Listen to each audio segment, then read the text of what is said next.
what we want to do is get kids excited about eating healthy and growing vegetables at a very early age. It's more fun than you think it's going to be. You don't think it's going to be fun playing in dirt and playing with fish poop, but it's pretty fun. You get used to it after a while. It's different than gardening. This is different than gardening. Hi, I'm Carrie Tuchek. I'm the high school science teacher here at the Wagner Community School, and I'm also the pre-K through 12 outdoor science coordinator. But all of the systems, we can use the preschool system as a nursery for the young fish. We call them fry, and they are the species of tilapia that seems to work the best. And then we can use my system, the 2-tank system, for the medium-sized fish, and then we can bring them out here to our 3,100-gallon tank in our geodesic dome as the large fish so they can grow large enough to spawn and for us to eat at a fish fry. My favorite part of the project was probably the fish because that's what we started with. It was always cool to just see what kinds of fish we had and how they worked and how the fertilizer worked with the plants and everything. I think it's cool how the fish produce the fertilizer almost, and it just comes through a pipe and it grows our plants. And the roots are in the pebbles. Once that bed fills, the water then is returned back to the aquaponics tank, aquarium or tank, whatever you may use. And so the plants clean up the water to return back to the fish, and the fish waste contain nutrients for the plants.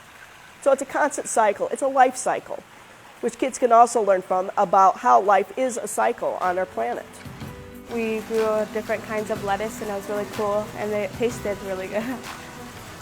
When we were 7th graders, we had the aquaponics system in our preschool area, and we heard about another school having it, and we always thought it was cool. The idea of the geodesic greenhouse was cool. So we took a visit up to Red Cloud to see theirs, and that's just kind of where the idea formed. We decided that we wanted one, so we came up with how would you get one, the fundraising, the loans, and stuff like that. And then we kind of came out with a whole billboard about how we're going to go, there are points of why this is a good idea and why we should do this and how this will influence our school to our school board. And they thought it was just as great an idea as we did. I sat in the school board meeting and you almost had tears. These kids were so proud of their produce and so excited and made such a compelling case to have this built for our school.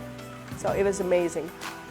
What surprised me the most was how much hard work we had to put into it because we thought it would be a lot easier than it was, and we had to build everything by hand and put it up by ourselves. The table, that was kind of complicated thanks to all the cutting of the woods and drilling them in. Yeah, it's quite fascinating to see this. It helps better in class to know how to do some of the things that I learned in here, like the measuring for math, laying things out for shop class. Drilling was quite easy after building the table for shop. We use a geodome 12 months out of the year. Our middle school and high school have classes, actual classes created to work with the greenhouse and gardening systems year-round during the school year. My favorite was the geranium propagation that we did last semester. We took the leaves and we cut them off at the nodes and then replanted them in soil, and some of them regrew, so we got to plant them in with the original geraniums. My favorite part is learning the components for the soil that have to be just right to be able to let the plants grow.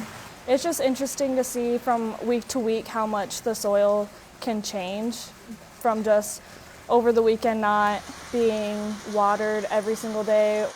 The challenges are the problem solving, and that's life skills for students.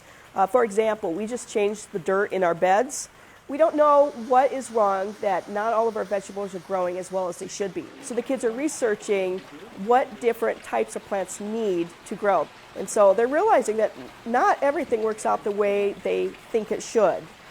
This last fall was the first time we had kids actually pick produce and bring into our school, and the cooks used it on the salad bar line and they made dishes with them.